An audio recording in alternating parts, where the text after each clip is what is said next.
the Valuart Podcast. Do not adjust your sets, ladies and gentlemen. I'm not Eddie.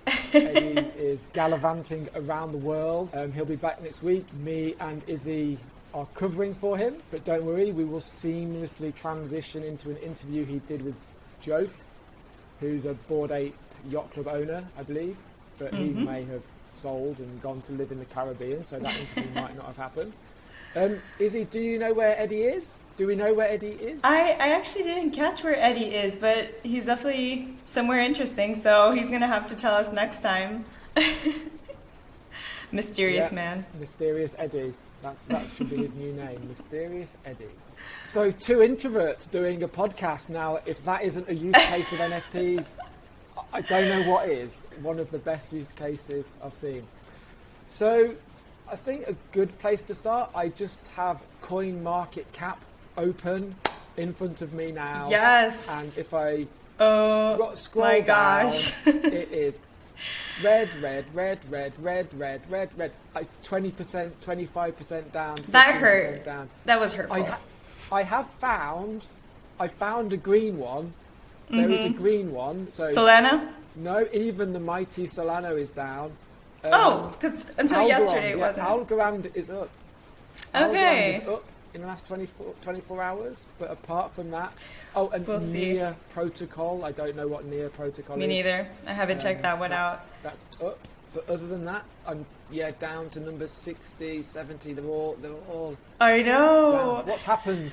What's going on, Izzy? And that's something that I actually, because I always write my newsletters towards like Sunday and Monday, right? And in my newsletter, you're going to see I was like, oh, the market is thriving, right? Like it's going so well. It was, wasn't it? Yeah, a few days ago it was. Exactly. It was going so well. And I wanted to ask your opinion today, Mark, what you think about this crash. I think it's like been manipulated, in my opinion, like the market, because what a coincidence with El Salvador, right? And Bitcoin yesterday and everything crashing. So I don't know. I feel like it's kind of been manipulated. Yeah, well, like you front page news. I think the El Salvador was front page news on the mainstream press. So, however fleetingly, that's going to be worth a few thousand, isn't it, on Bitcoin? Exactly. I was reading that there's quite a lot. There's low liquidity on the exchanges, and so a lot of the big whales are selling, taking profits. That's just cascading across the market, and that's partly why. But I don't really understand why there was so much enthusiasm and so much excitement about El Salvador. It pushed up the prices, and now it's crashed. It must be people taking profit, I guess. I don't know of any other reason why. I think it would be happening. Yeah, I think it's manipulated, kind of, from, like you said, the big whales, but not like whales like regular people like us, but the huge whales. Then, also the billionaires. Yeah, like the billionaire. I don't know. And I think there's definitely something political behind it. And then you see also these days SEC, right, with the Uniswap labs and also with Coinbase now. There's been also some tweets this morning about Coinbase going into detail. So after the dip, the president was actually he didn't take it too bad. Actually, he tweeted that they bought the dip. So he was he took it with philosophy, let's just say that. Exactly. El Salvador definitely bought the dip. So they didn't take it that bad, So even if it was manipulated, good for them. Yeah, it's always good to buy the dip, So you can see the positive side of that. And then other than that, talking about SEC and Uniswap, this morning, Brian Armstrong on Twitter actually wrote a lot about his relationship with SEC and what's going on with Coinbase. So we'll be seeing something interesting there too. So is this following on from the XRP? I see you kind of like a similar. Yes, this is the SEC case, the SEC. I call it SEC. How do you call it? And what do you know? Any more details on what they are, what's happening, or what the case is? Is this a case against Coinbase, possibly? Yeah. So it started out with we've heard about SEC lately a lot. And they just last week it happened with Uniswap Labs. They want to regulate the crypto world, right?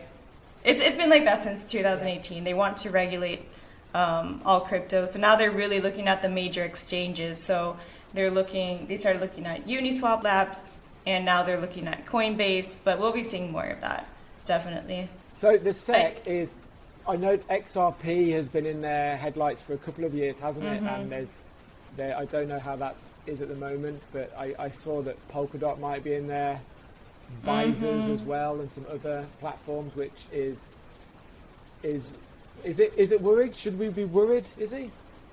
So the fact is that already a month ago, Chairman Gary Gensler had already been talking about how, SEC, no matter how decentralized DeFi projects are, he mentioned that the agency would be able to regulate them. So that is definitely their goal. We'll be seeing more of them, not in other DeFi projects, but like I mentioned in also my newsletter, also in 2018, the crypto lawyers, they're already prepared for this. So I don't think we should be too worried. And worst case scenario is that we might see an exodus, right, of many projects to other countries, and that would just be worse for, in my opinion, for U.S. economy. So that's my opinion. What do you think, Mark? I think short term, it's not great. It's obviously going to put people off coming in. It's going to lower the prices. There's going to be a lot of FUD. I think long term, the space has to have regulation of some sort, or it doesn't. It will have regulation of some sort. So long term, it will weed out a lot of the trash. I think some innocent parties will bite the dust, unfortunately. I think, but long term, from what I've read, I think that there will need to be some kind of regulation, and this will help it. But short term, it's not good. That's my very uneducated opinion on that. Yeah, no, I definitely agree. And the fact that it's not an industry that's that mainstream right now. Just now, a lot of people are starting to get into crypto. This might scare them off a little bit. So I definitely understand in that perspective. But I guess in these cases, only time will tell. But definitely agree with you. We'll see. But always going to keep that positivity. Only time will tell. I'll leave it there. Only time will tell for the next talking point, Cardano. So I don't know if you saw about this. So Cardano hit all-time highs, incredible fury almost about Cardano. It's going to $10 before Christmas, $15, and then it dipped, and something's gone potentially wrong. So I'm going to read a couple of tweets. So the bulk of the criticism was about Cardano's so-called concurrency issues on the recently launched Alonzo testnet. Essentially, difficulties around multiple users interacting with the protocol at the same time. So that makes sense. I read there's a couple of tweets I found interesting, because people seem to love Cardano or they seem to hate it. There doesn't seem to be any middle ground, and there seems to be a lot of altcoin nationalism about these projects. And some of the fallout from this, so there's a tweet from Anthony Sassano. He's got 120,000 followers on Twitter. He's an angel investor. Interestingly, he's an Ethereum educator, which might have something to do with it.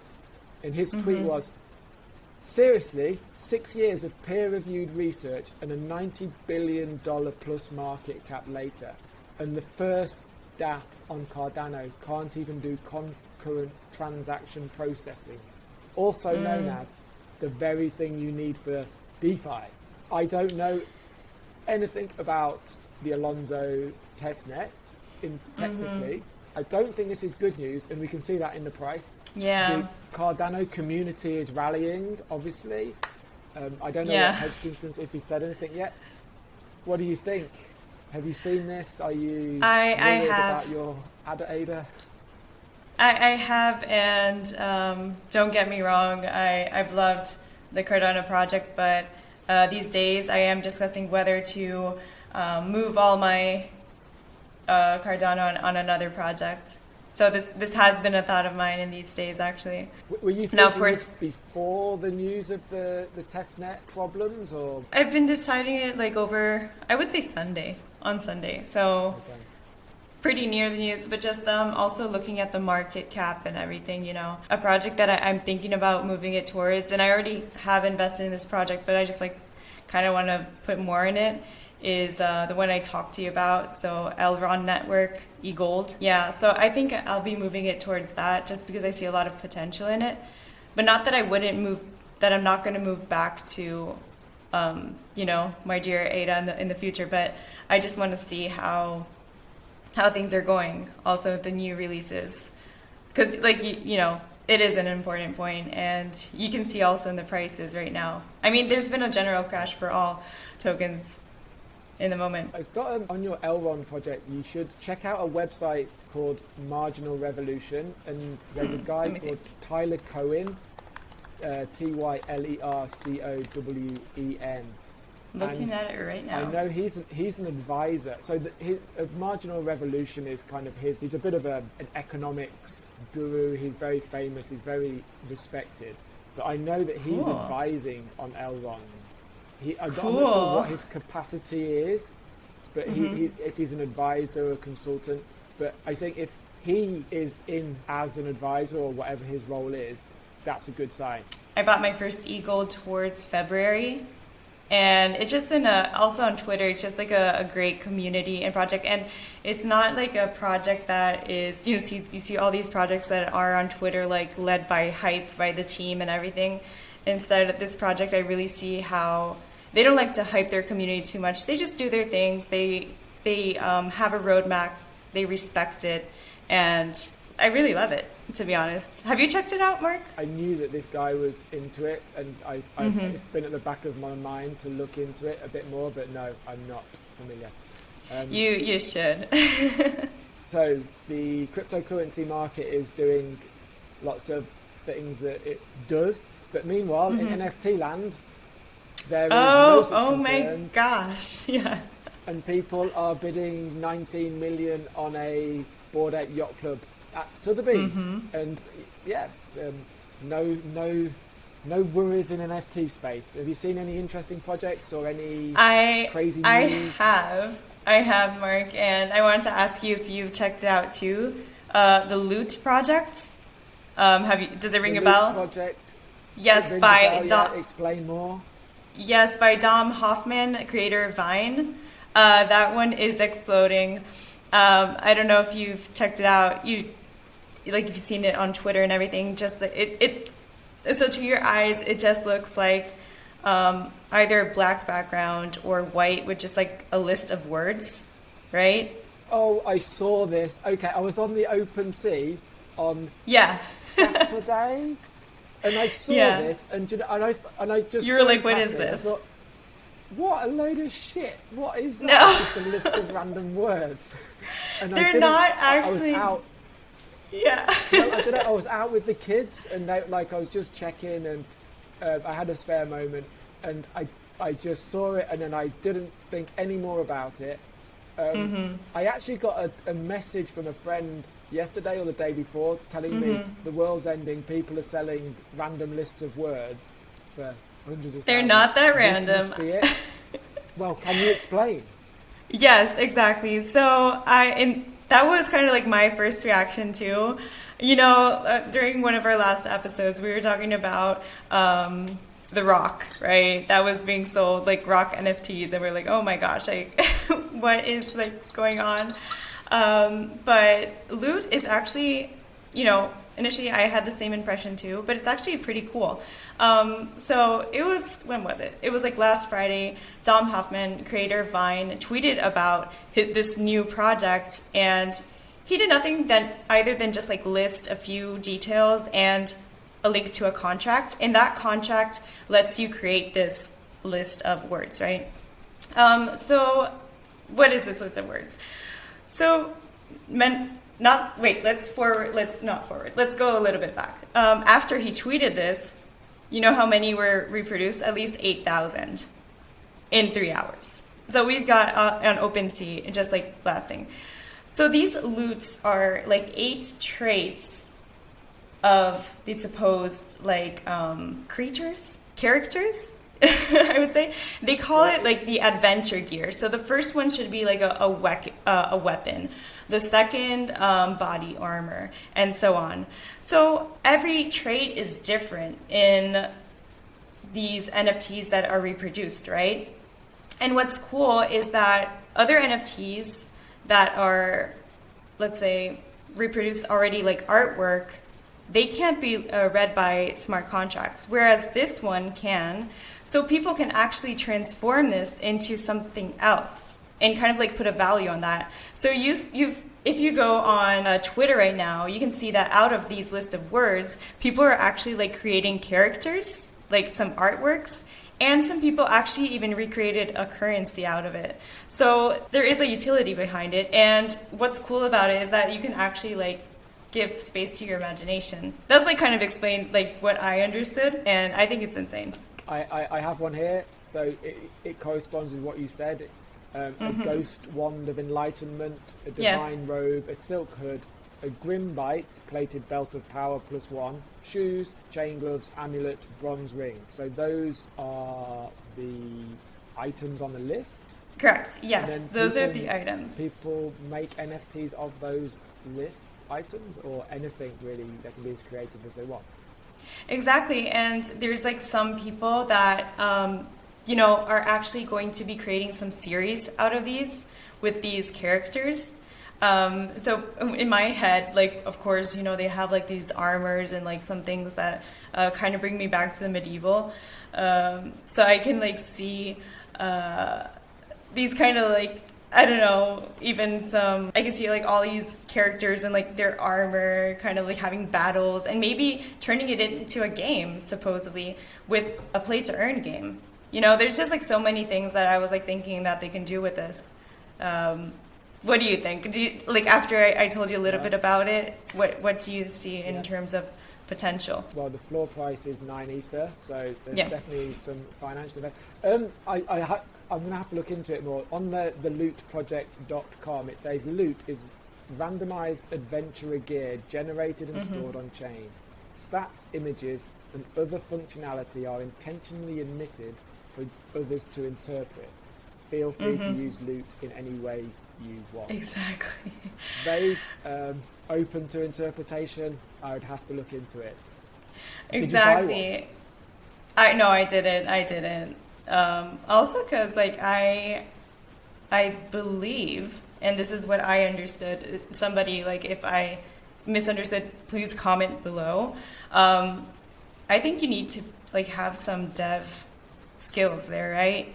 I definitely would not know how to transform that into a beautiful piece of art, or like a series or anything like that. Unfortunately, I don't have the dev skills. Speaking of which, I would love to study that a little bit if I do find time. But still, I think that you do require a certain degree of dev skills to do that. Would be cool. We could create like our Valuart, characters and do like a series. Maybe we do our podcast like with our recreated, like, I don't know, characters out of that. But I'm gonna have to learn more. It seems complex and beautiful at the same time. Exactly. Yeah. You see, it seems to go into, like you said, gaming. It's going to be part of the gaming movement in NFTs and the metaverse. That's where I see it going. Definitely gaming, metaverse. So I don't know, like. But definitely, I understand. Like, in the beginning, speak about it next week. Let's try and explain it to Eddie next week. Oh my gosh! Like, I really want to hear. Knows about it. Maybe Eddie already bought it. Like, I'm sure. He's gonna say, "Yeah, I already have my bag of loot." Like, yeah, sure. He's looted up. So we'll talk about that again next week. There was something that. So, I don't know if you saw this, but Vitalik Buterin isn't quite ready to come on the Valuart podcast. I'm sure he will in due course. I'm sure he will. The next best thing is he did an AMA on Twitter. I missed it. And so it was only to the people he follows. So it's like 220 or 30 people he follows. Mm-hmm. Open invitation to ask him questions. And it's easy to find, but I'll put the link in the blog. And there was I don't know, once you get into his mind, you're probably not going to get out of his mind. He's obviously an incredibly another dimension of intelligence going on in his head. Mm-hmm. And he follows some very good people. So the first person to ask him a question was Elon Musk, and he asked him, "What is love?" And then Vitalik had a good response to that, I thought. And then they spoke about, people asked him questions about the nation state, technology, family, values, fame, like all of these good things. But there's also quite a lot about blockchain, Ethereum, and that. So I've taken a few questions from his AMA, cool, which may or may not be interesting. They might, I don't know. So we'll see if perhaps we can see if you agree with Vitalik. Is he? Okay. So hit one of the questions. So okay, which I don't know who posed these questions. I didn't write it down, but check it out on Twitter. Which Ethereum use case has surprised you the most? So what do you think his response to that question was? Oh my gosh, there's so many use cases. I mean, you can build so many things on Ethereum. What's the craziest thing at the moment? We just spoke about them. Well, yeah, all the NFTs. I mean, who would have expected that? That's what he said. I mean, not even Vitalik. Really? Yeah, he said NFTs. That was his. I'm Vitalik. Then another question. So this one, so there was loads of vocabulary that was just, this guy. So what privacy-preserving technology do you think will be the most widely adopted by the majority of netizens in the next 20 to 30 years? His answer was, I expect ZK snarks to be a significant revolution as they permeate the mainstream world over the next 10 to 20 years. There you go. I'm going to have ZK snarks.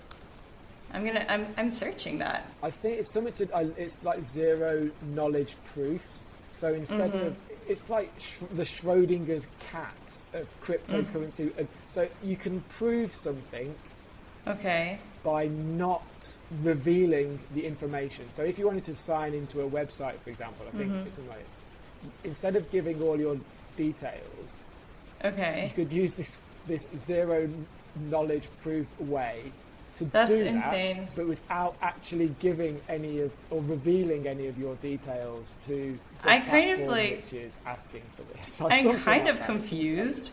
So I'm gonna have. But does he write about this? Because I've been looking into his blog lately.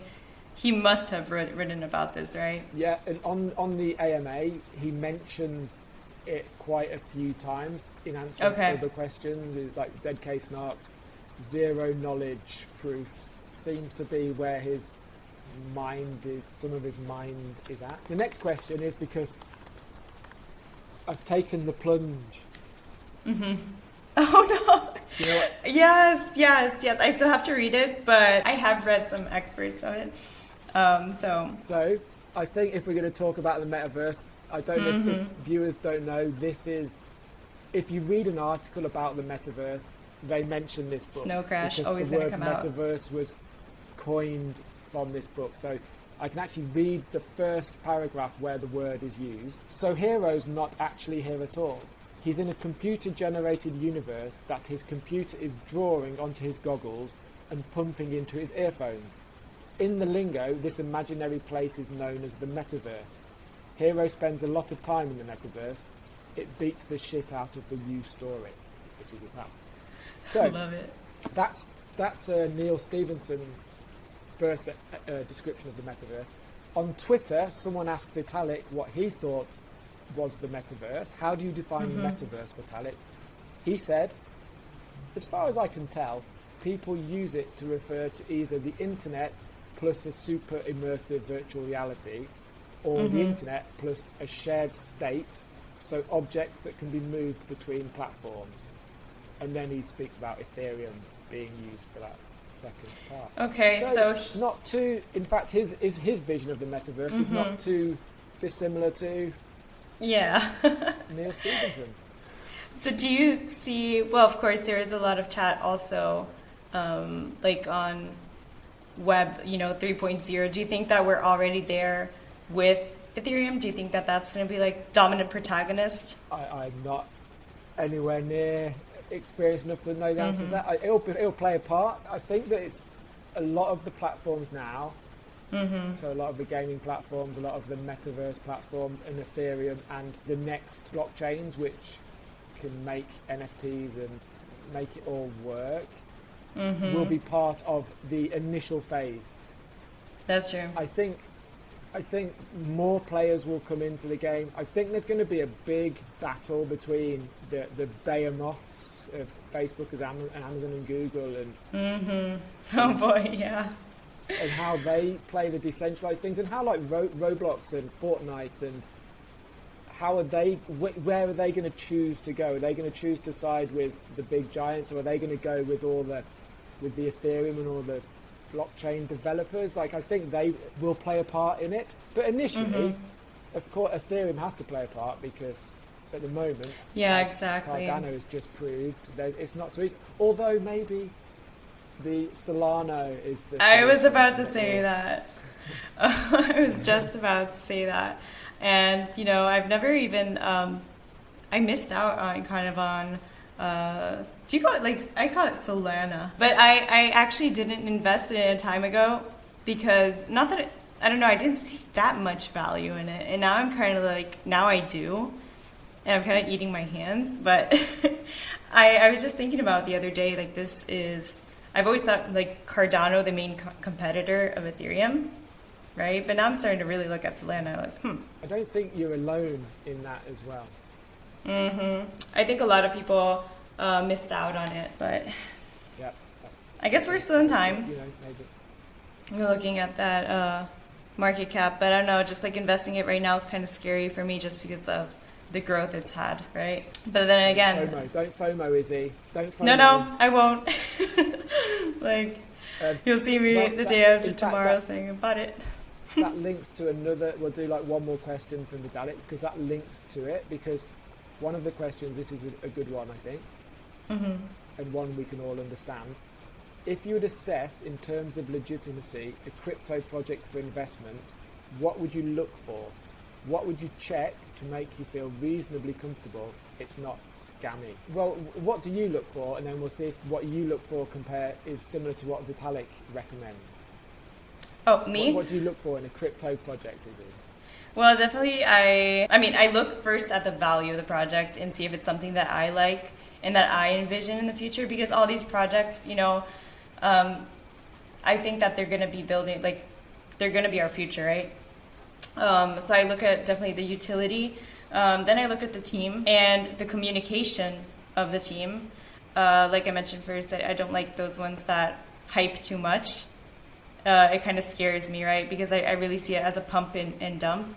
So I kind of stay away from those ones, and definitely the community. So these are things that I look like. I see it kind of like a 360 degree, and they're all things that intertwine with one another. Yep. So if I find a project that has the perfect balance of all of these factors, then I'm ready to invest in it. What about you? And what did Vitalik say? Well, I think your answer is better than Vitalik's, although Vitalik did just have 2 sentences on Twitter. Vitalik says, find projects that are trying to do something meaningful, so the world would be better in a way that normal people can appreciate if the project succeeds, and that has sound economics, i.e. it's not all propped up by short-term money printing and liquidity mining. So yeah, I think your answer is better. Thank you. Thank you. Well, definitely well, definitely. I mean, I want a project to be better for our world, But that kind of like goes back to, like I said, I envision in our future, it's definitely something that needs to be doing better. So yeah, what do you think, Mark? Enough about like all to me these questions. What about you? Yeah, I totally the same. I think in the short time that we've been doing this podcast, the most important thing I've taken from it in terms of what could work and what couldn't work is the use case. It has to have a function. And I think we've seen in the past, again, since we started this podcast really, how a few months ago you could mint an NFT and sell it, and you didn't even have to have a presence, really. You could just create something. And in 3 months now, you have to have an awesome roadmap. You have to have awesome art. You have to have secondary utility. It has to be worth something outside of this value chain. And I think, you know, I don't think it has to be world changing as much as Vitalik says, but like you said, it has to have a function. It has to have another use case long term. And I exactly no meme coins. In NFTs, that's what I look for, and in crypto, like you, I think team's very important. I think very extremely important. Longevity. And the name, it has to have a cool name. That's true. Like, in fact, I was like the other day, I was like, why didn't, like, I don't know. Even I was thinking about the name Solana. I was like, Solana. You know, in Italian, Solana means like when you get really like sunburned. I thought it had something to do with the sun. Okay, so don't get burnt with Solana. Like in Italian, it means like when you get like a really bad like sunburn. I think there is an analogy or a lesson in there somewhere. But, exactly. I'm feeling burnt now that I didn't get it. Cool name. Basically, if it's got a cool name, if it's called something like Compound or... I just reading some of these names on the coin market cap, Theta Fuel, Holo, Nem, Zenfin, Stacks, Harmony, you know, Celsius. I love Celsius. Celsius is I love Celsius. One of my favorite. What Celsius? I picked that at random. What is Celsius? Oh, you don't know Celsius?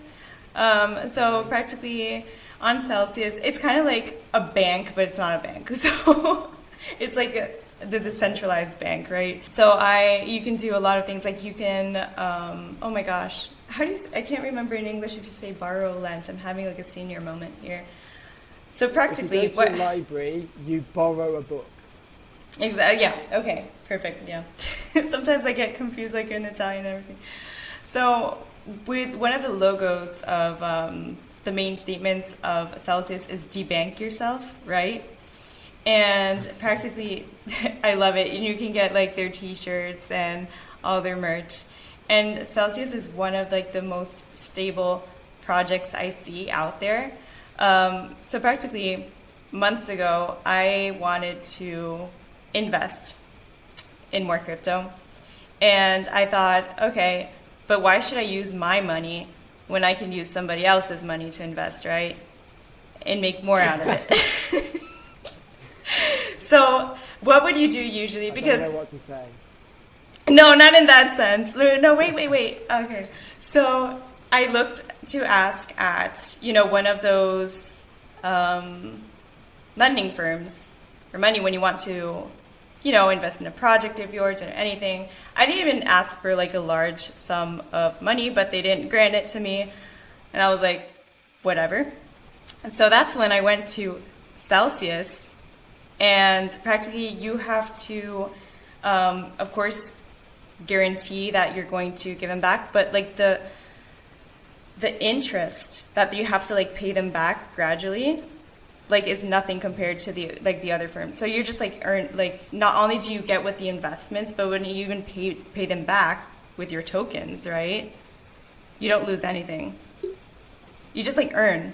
So I don't need like the other banks in real life. You look like I explained that really bad, guys. But you explained that really well. You've debanked yourself. It sounds like a crypto loan shark. Yeah, with very low interest. Exactly, very low interest. I debanked myself. I was able to do other investments I couldn't at the moment, and all's going great. So I Are you looking at it right now?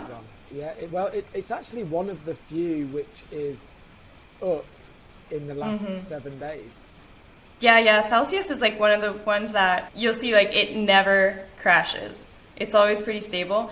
And I think that's just because a lot of people are debanking themselves. And I think they've got a fair amount of liquidity there. Because the fact is that even you can even decide to give them your tokens and get some, returns in that sense in terms of... So I do that too with some of my tokens. For example, I bought like Celsius back in January. So I do that with like my Celsius tokens. I just like leave it there and I just leave it in staking. If you bought back in January, you are quids in. No. Celsius was actually my first investment. Like one of my first investment. No, my first one was like Ethereum. Okay. Yeah. Because you were looking for, you found it because you were looking for you were looking for a service, and they provided a service which you were looking for. Exactly. And I think it's like from Celsius that I started having like a lot of FOMO in the crypto space, because like I told you, I started getting like really into crypto 1 year ago. Bitcoin was my first investment, right? And I invested back in September last year. And then there was like, do you remember towards December that it was just like started like spiking? That's when I converted my Bitcoin into Ethereum.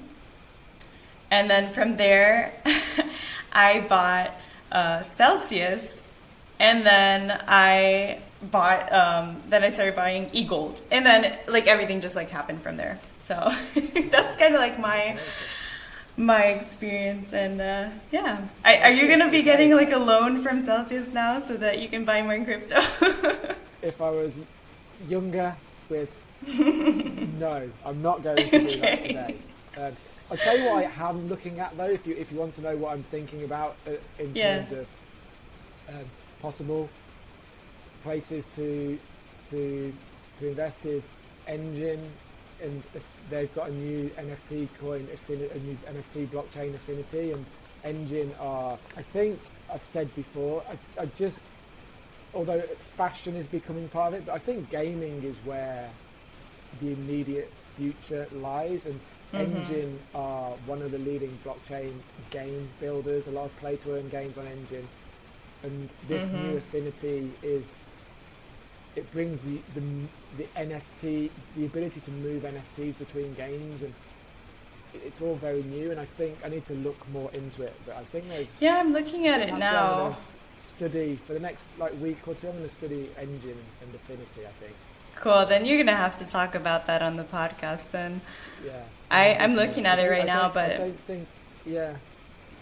It's quite funny because on CoinMarketCap it is one place behind Celsius, so they're in the same kind of. I kind of missed it. Market cap at the moment. Because I see. Look into that. Yeah, and look into Celsius too. I mean, I just love it. Debank yourself. I would love to debank myself. No, it's like...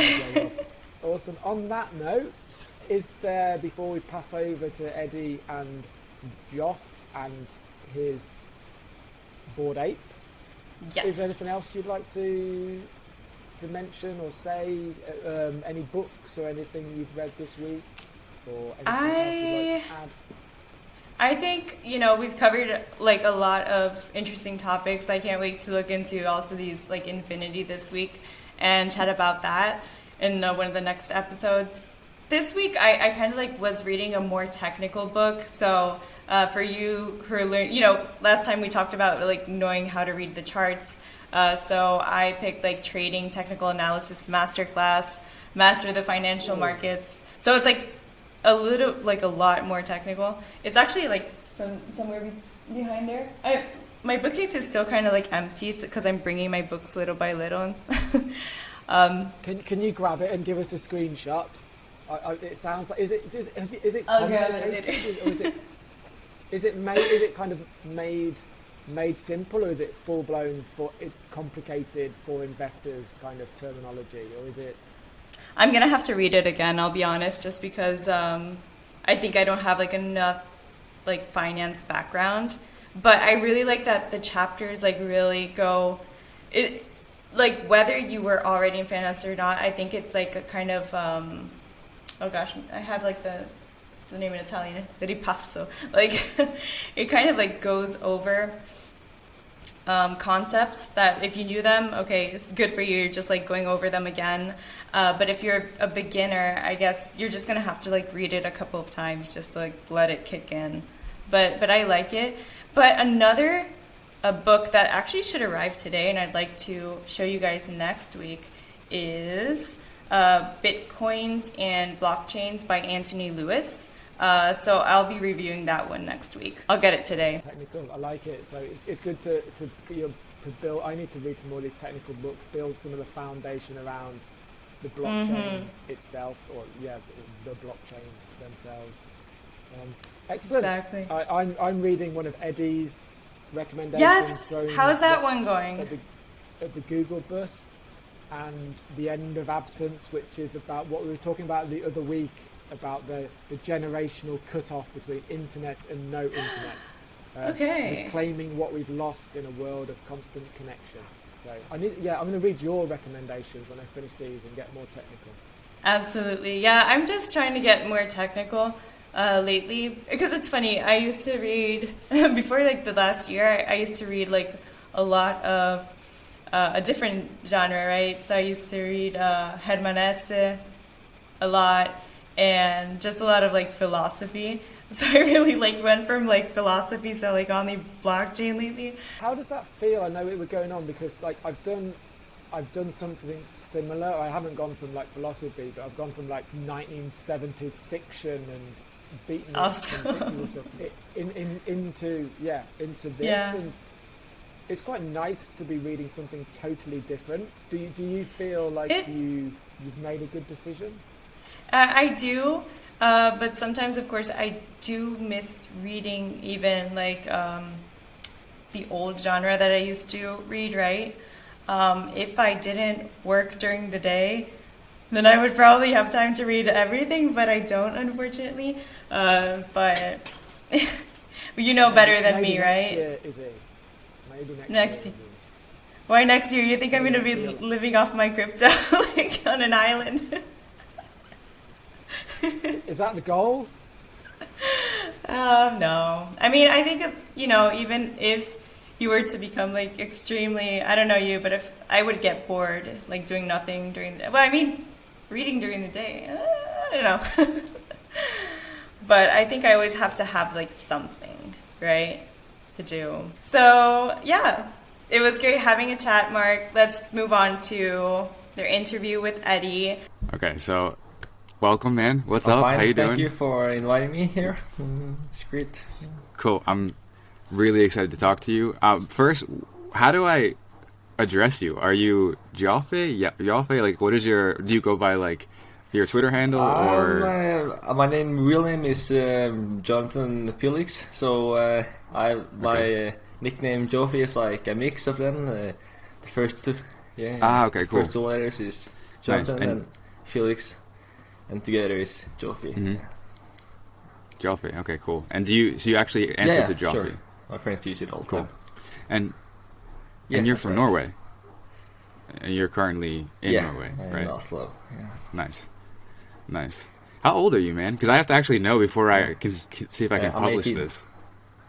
Yeah. Okay. Cool. Yeah. Good age. Yeah. Nice. All right. Well, yeah. Like I said, welcome.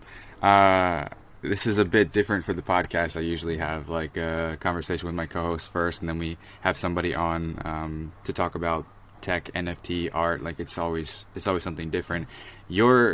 You caught my attention on Twitter because your avatar is one of the apes, and I'm just so fascinated by the culture around this phenomenon that I wanted to talk to somebody firsthand. And I don't know, something about your profile and your collection excites me. So let's start with how you got into possession of your first ape, and then we'll talk about your collection in general. Yeah, okay, so I first started with like NFTs back in March, and it was first with the NBA Top Shot, and I did that for like until like April, May, and it was quite like I didn't even notice because the Bored Ape Yacht Club, they dropped like around May, but I didn't even know about the drop until like later. My friend was like, "These apes are so cool," and at that time the price was around like 3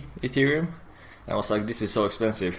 I will like never have money for this." So I passed it off, and like in my mind I was like, I want an ape, but it was like nowhere near financially to be able to buy one. But so you were trading Top Shot already at that point. How did you find out about Top Shot? Like, what was your first introduction was just to that? In a Discord group. My friend was like, "These highlights are so cool," and I bought a pack, and I got hooked like right away. Are you a fan of the NBA? Do you follow the NBA? Not really, but Top Shot actually like made my interest in the NBA. That's exactly their intention, I think, because the NBA is actually behind Top Shot, right? They're like one of the main partners in pushing that. So I'm sure that's what they want, is like to reach a new audience of fans. So that's pretty cool.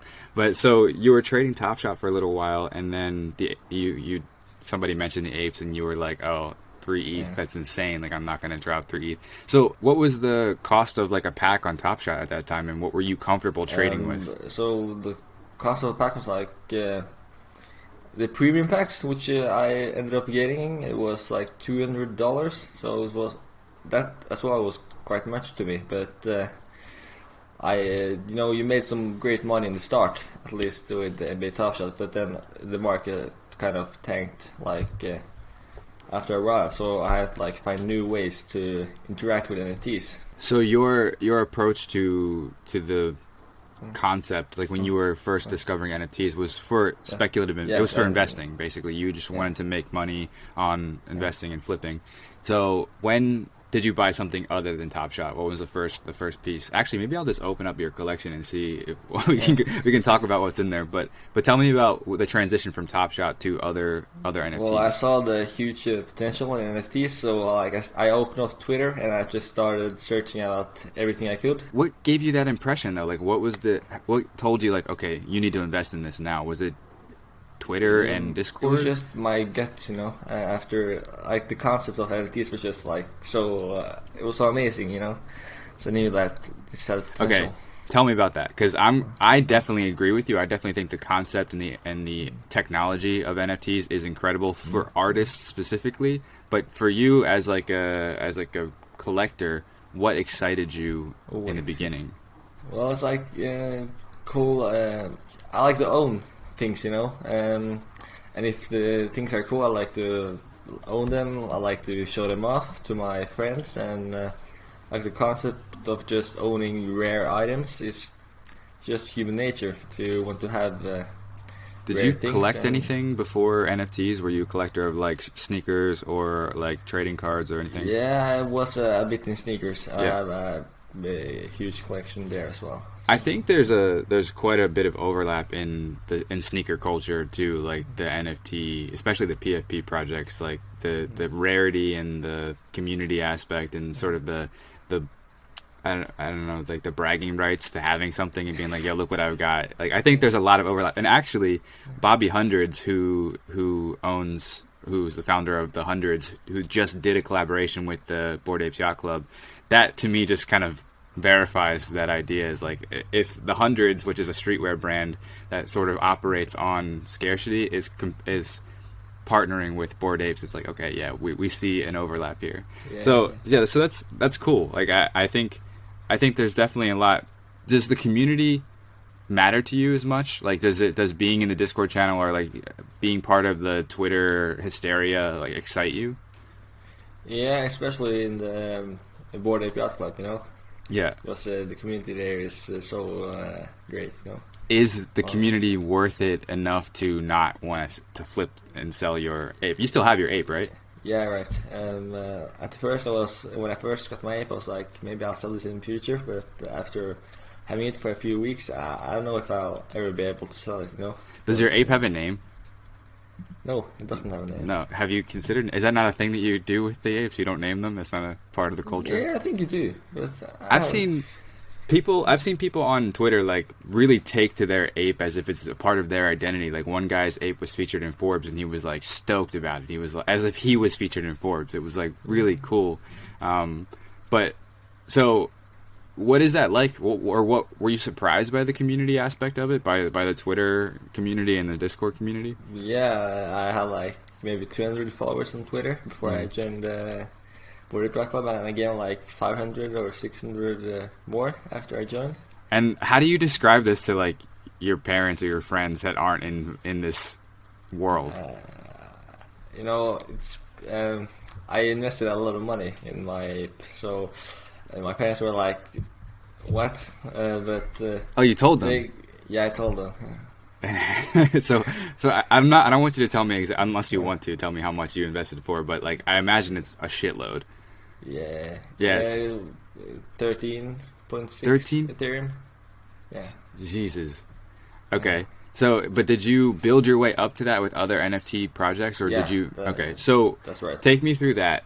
Take me through the life cycle of your, like how you started from Top Shot to your first ape, and then I'm just curious how you got there. How long did it take?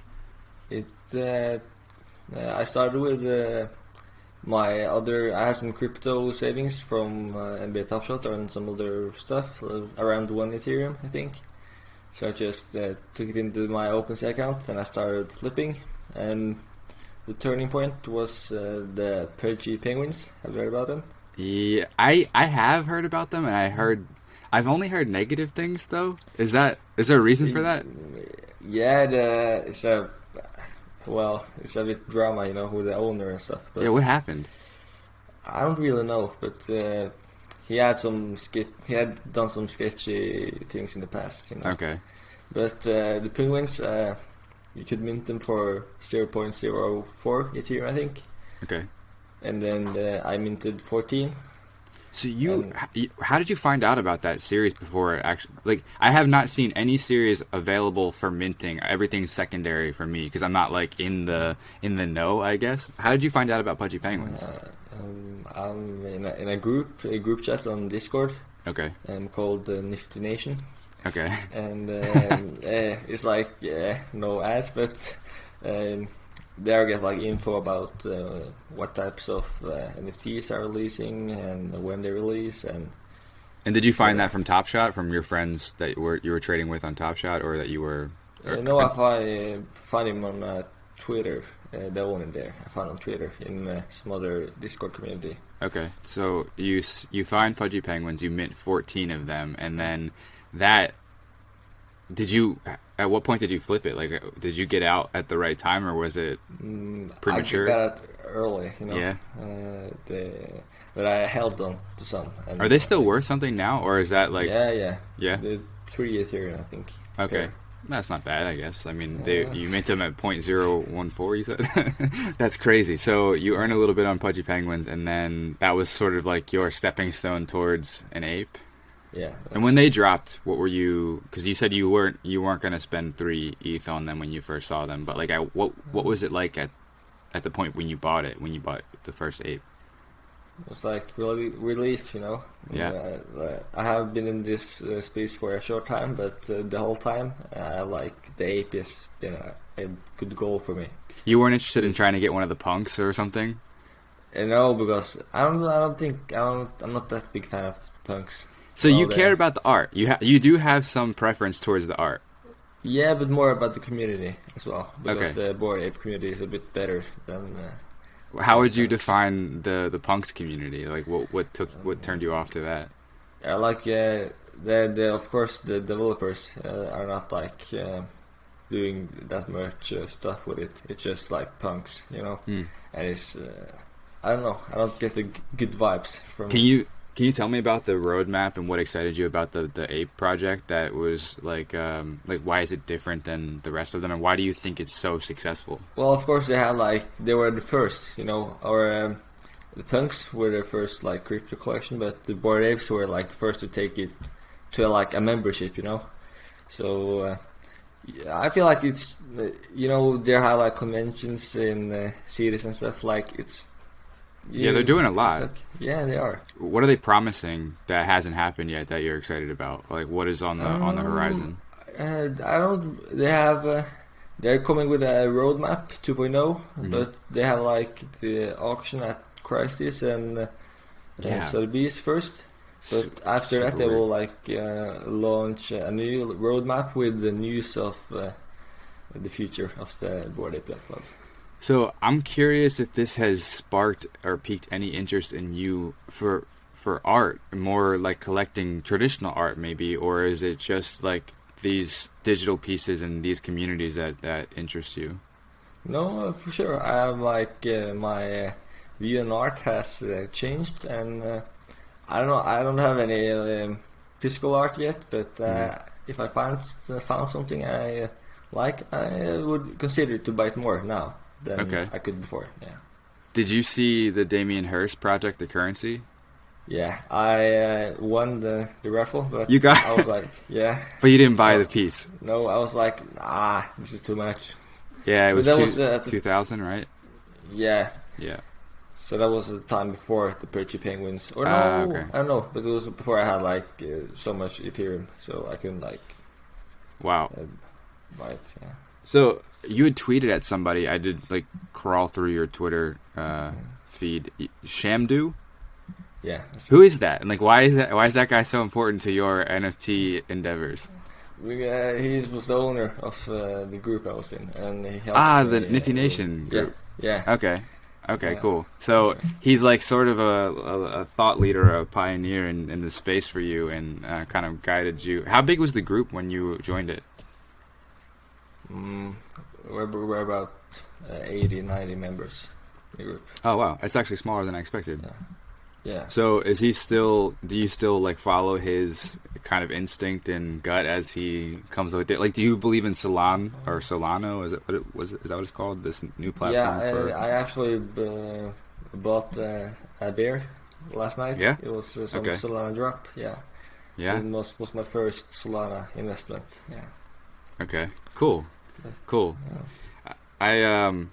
I haven't bought anything yet. I haven't collected anything yet. I've been kind of waiting, kind of apprehensive. I'm actually working on my own series right now, which is it's intended to be a bad investment. It's kind of commentary on the culture because I come from software. I spent like 10 years in software, and what I found in tech in Silicon Valley specifically is like everybody moves so quickly and doesn't really stop to think about like what are they doing and why, and is it helpful, is it hurtful, is it useful? You know, I mean, I kind of felt gross in those 10 years, and I didn't really understand why. And recently I've been reading and learning about the psychology of economics of like infinite growth economies of like these tech industries, and I've gotten really cynical, but I don't want to be just cynical, so I'm trying to do a series that will comment on this kind of culture, but in a way trying to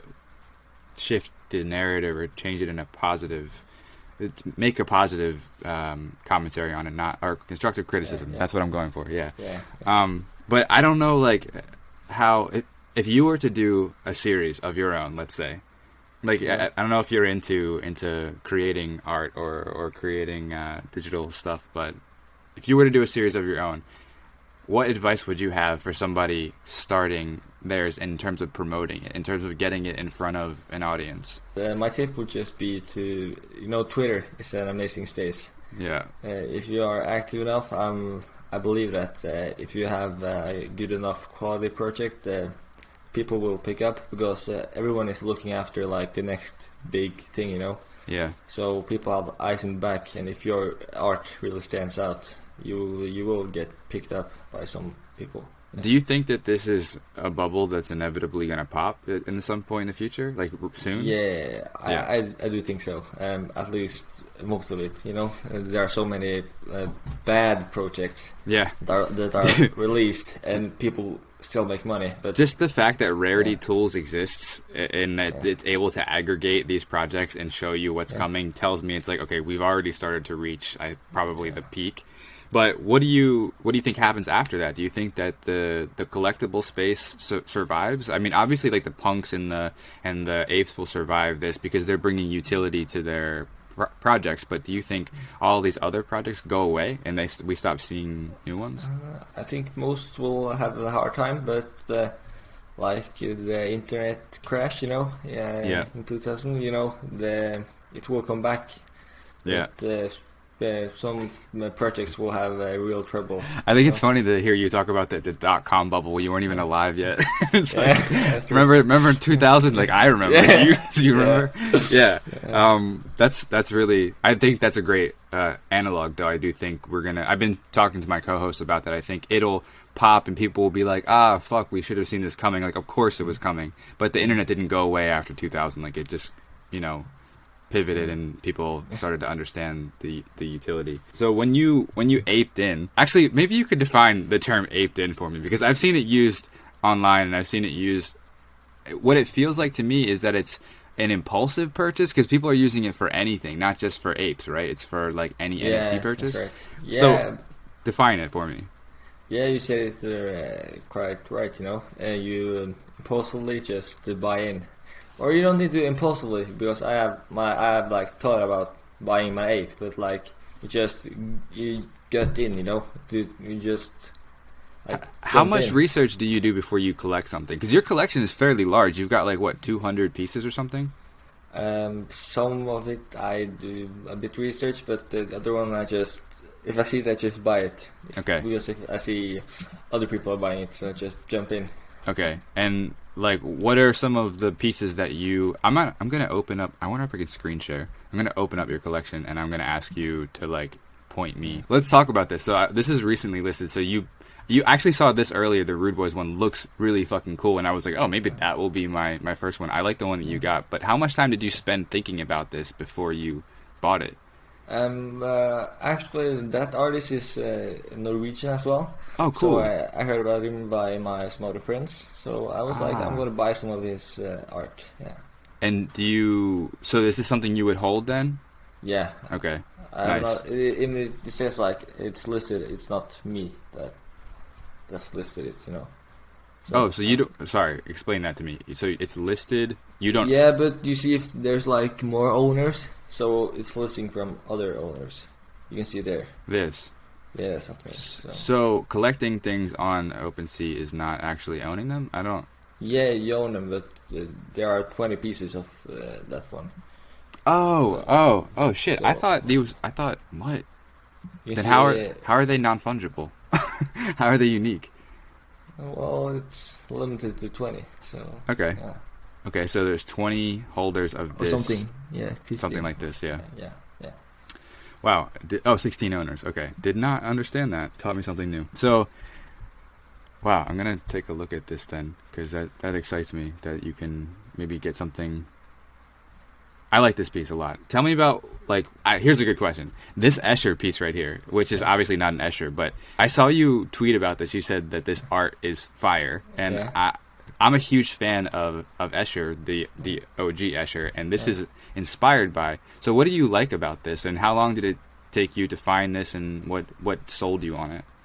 My friend just sent me the link to it, and I was like, I don't know, I'm just, I'm not that good at describing art, but I just like, the piece, Had you heard about MC Escher before this, or do you know who that is, who the artist inspired this is? No, not really. If you like this, I think you would really like his work. He's like one of my favorite artists. He's actually Dutch. I live in the Netherlands, so I went to the Escher Palace last year and got to see some of his works in person, and I have a piece behind me. You can't see it, but it's over there. Yeah. But I think if you're into this, you should check out Escher's work. It's very mathematic and artistic. He's a great symbol for this sort of space, the NFT space, with this the digital art space. I think I'm gonna maybe use that as a reference point in the future. So, what is the most impulsive thing in this collection that you bought, or one that you kind of regret? Are there any that you regret, or would you even hold them? Yeah. So many things. These pixel titties, perhaps. Yeah, it wasn't my greatest buy. What's been the biggest loss for you so far? Do you know? No, I don't have track, but Because you have so many pieces. I'm just scrolling through, just checking things. Oh, you have a. Are these different than Pudgy Penguins? Are these a ripoff of Pudgy Penguins? Some other penguins, yeah. Party penguins. This is kind of confusing. So these Zunks look like the CryptoPunks, and I mean it's just pixel art, obviously, but they're not related, right? They're rip-offs. Yeah. So what was your why did you invest in those? Did you feel like it was just an impulsive buy? It was not. I didn't think through it. Yeah. Yeah. Man. So some of these buys, like those raccoons as well, I shouldn't have bought them. But no, I mean the art is pretty cool. Yeah, but I don't believe in the project, to be honest. But so you bought the raccoons. You looked at the project roadmap and like the community after the fact. Yeah. Yeah. So I'm selling out, so I just like tried to buy one, but yeah. What are some of the things you have to be concerned about when you're investing in these? Like, what are some things that happen within the, like, are there signs in the Discord or servers or on Twitter that you're like, this was a bad idea because people aren't actually in it for the long, or they don't really care about the project? Well, yeah, usually in the Discords where they are very, like, if you, this is worse, if the owners are trying to rug pull, just get your money and just dump the project. Have you been invested in projects where that's happened? Yeah. Yeah. What can you name one or two and what the process is like? The recent one was something called Boneheads. Okay. They released like 1 week ago, and it was like it's supposed to be a mix of NFTs and like fashion brand, yeah, I think.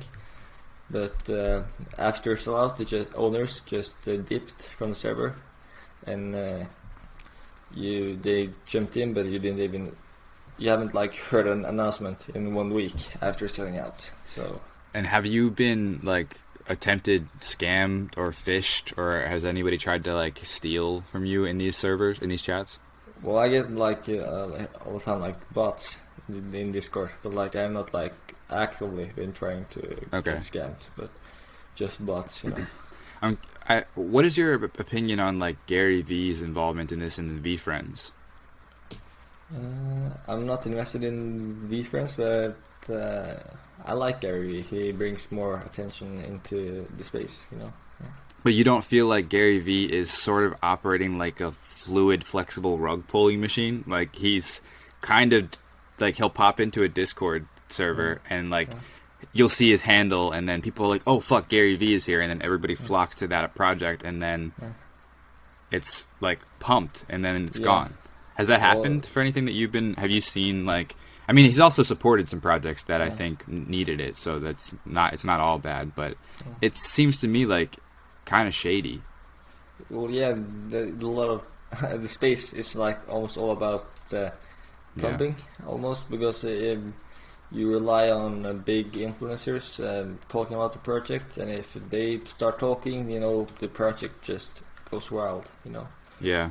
So it's part of the NFT culture, to pump stuff. But do you think that that's going to be an ongoing part of it, or that will go away after the bubble bursts? I hope that goes away. I think it's better if this organic growth, and not just influencers coming in and pumping projects. Yeah, I think it's kind of crazy that like Mark Cuban made his fortune in the .com bubble and like at the perfect time, like made all this money, sold his company. That company lost all this value, and like whoever, I think Yahoo bought it or somebody bought it for like a ridiculous amount of money, and then lost it. And then here he is again in this like with Nifty Gateway and kind of just doing all this the same shit again. Did you see the Fame Ladies Squad project story? Yeah, I heard. I'm not like read into it fully, but I have seen some of it. It was, I think they got a new owner or something. There was allegedly like an all-female dev team that was behind it, and then after they sold out, it was revealed that like it was actually not. It was completely fake, and the whole community kind of felt taken advantage of. And then these two women took over the project, or like kind of reclaimed it or stole it or something. I don't know. I think it was a rug pull, and then they were like, no, fuck that. We're not going to let this be a rug pull. We're going to actually take over and continue bringing value. We're actually having them on the podcast tomorrow, so I'm excited to talk to them. But yeah, I think the space has a lot of scammy, kind of fishy things going on, and that to me is my big issue with the avatar projects is there's not a lot of substance behind them, and people on the outside that are not just not interested in investing and making money, and maybe as artists or collectors want to be part of something that's like going to stay around for a while, they're seeing this and going, that's gross. I don't want to be involved in that. When actually there's a lot of value in NFTs as a technology, and there's a lot of value in these communities that are popping up to support the digital arts in this way. But I don't see a lot of overlap in them. I see mostly crypto people investing and mostly art people staying outside of it, except for the artists that are doing the series and that are kind of taking advantage of the moment, which is good for them. But it kind of makes me sad that there's so much predatory behavior in the space. Yeah, I totally agree. Yeah.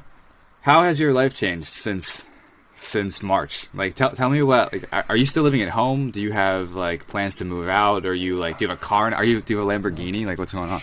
No, I'm not going to buy a Lamborghini, but yeah, I still live at home. Yeah. For the moment, I have 1 year in school left, so okay. Nice. I'll stay at home by then. But if the ape is worth more, like in a few months, I'll maybe sell it. And do you want to do anything with that? Like, let's imagine for a second that you sell the ape for like, I'm gonna be like a little bit idealistic here and say you sell it for like, you make like 7 million on it. Let's just say. What do you do with that? Like, what do you do going forward? Do you keep investing in the space, or do you, like, what do you like to do? Like, what do you do outside of this? Well, I would just, of course, buy a house, you know. Yeah. So I have some security, and yeah, I would probably not invest all in NFTs, but I will still pump something into NFTs because I love to collect. Yeah. Yeah, but do you have anything like that you'd like sort of like a dream hobby passion that you would invest in as well? Like, or are you studying? Like, you're in high school, I assume, right? Yeah. Yeah, so you have 1 year left before university. Were you going to university? Are you going to go to university? I'm not planning that yet. So no? I'm not sure yet, but we'll see. Yeah. Can you even concentrate in class right now with all this going on? No. Do you have your Twitter open like the whole day? Like, you're just like scrolling through and watching the updates? I have Twitter and Discord open almost all the time. Yeah. So it's hard to follow in class, but yeah. Like, why bother? Like, why be here? I'm making so much money on this internet shit. I'm not listening to you. Do you have you talked to any of your teachers or your like classmates about it, about like what's going on? My best mates know it, but are they involved too? Have you gotten them into it? No, I don't think they fully understand it. They have like some NFTs, but they're not like that invested, you know. Okay. Do you are you eyeing any metaverse projects? Like Decentraland or the Sandbox? Are you invested in any of those? Or are you looking? No, at... I'm not even I'm not even that sure what those are. You know, I've heard about them, but I'm not jumped in. I think you you need to take a look at some of these because they I don't know. I feel like the internet is blurring the lines of, you know, what is digital, what is reality, like what is physical, and with like AR glasses and these sort of virtual reality technologies emerging as like practical applicators, I think you're going to need a space for your NFTs, like to keep them, you know, to put them on display for your friends to meet and talk about them. Yeah. What is your has the addition of all these internet friends sort of changed how you view your friends at home and like your relationships at home? Like, do you value those friendships online more or less than the ones you have at home?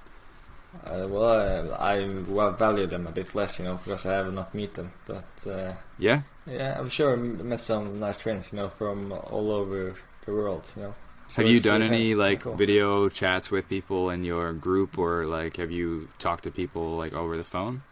No, not phone or calls, but Just text, Discord? Yeah, Oh, but Discord. like, yeah. And do they feel important to you, right? I imagine like Yeah, you sure. spend hours with these people talking. Yeah, like yeah.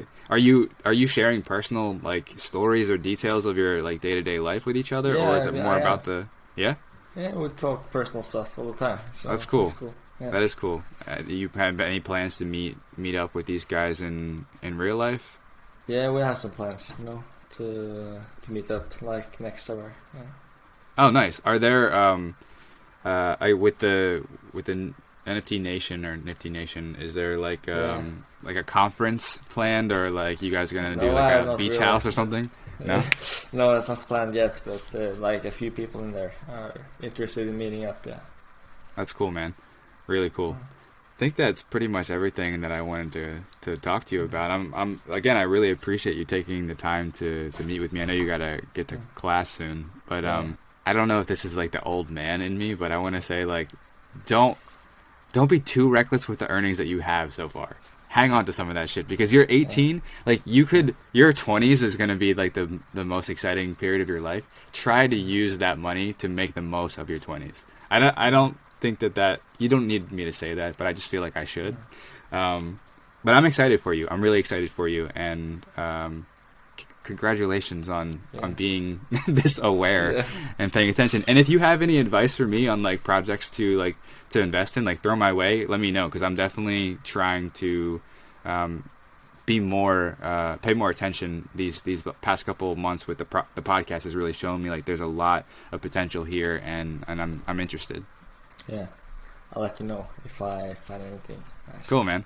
Cool. And if I'm ever in Norway again, these coordinates are actually from Nordcap. But if I'm ever in Norway again, I'll hit you up and maybe we can hang out. You're in Oslo? Yeah, that's right. Nice. Okay. Cool. It's cool. Well, thanks again for joining me, and we'll stay in touch. Yeah, for sure. Cool, man.